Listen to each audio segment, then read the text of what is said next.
এক ছিল কাঠুরে, নাম ছিল তার রামু।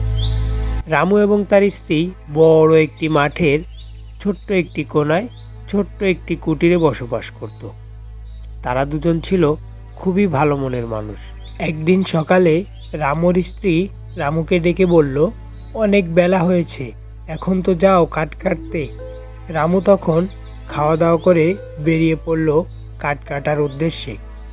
রামু কাঁধে কোড়াল নিয়ে রওনা দিল জঙ্গলের দিকে। রামু জঙ্গলের পথ দিয়ে যাচ্ছিল আর গুনগুন করে গান গাইতেছিল। রামুর গুনগুন করে গান গাইতে খুবই ভালো লাগতো। রামু কাঠ কেটে নিয়ে বাড়ির দিকে রওনা দিচ্ছিল। তখন সে মনে করলো কাঠগুলো বাজারে বিক্রি করেই বাড়িতে ফিরবে। রামু তখন কাঠগুলো নিয়ে বাজারে আসে আর কাঠগুলো বিক্রি করতে লাগে। আস্তে আস্তে রামুর সব কাঠ বিক্রি হয়ে যায়। কাঠ বিক্রি করে বাড়ি ফেরার পথে রামু পথে একটা বিধ্বস্ত শিয়াল দেখতে পায়। তখন রামু আস্তে আস্তে গুটি গুটি পায়ে শিয়ালের দিকে এগোতে লাগে। তখন দেখে শিয়ালটি আহত।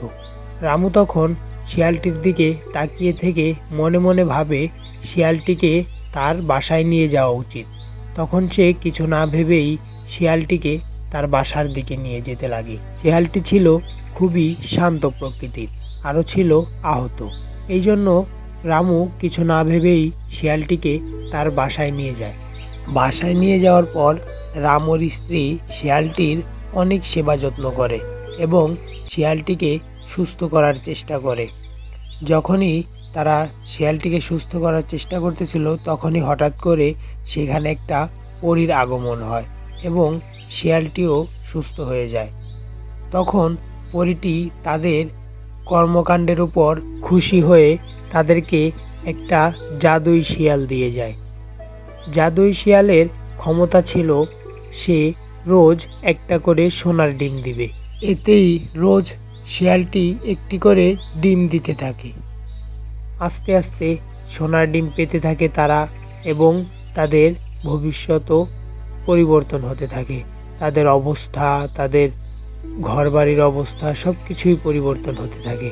একটা সময় তারা তাদের জীবনযাপন খুব সুন্দরভাবে করতে থাকে। তাদের ভাগ্য পরিবর্তন হয়ে যায়, তারা সুখে শান্তিতে বসবাস করতে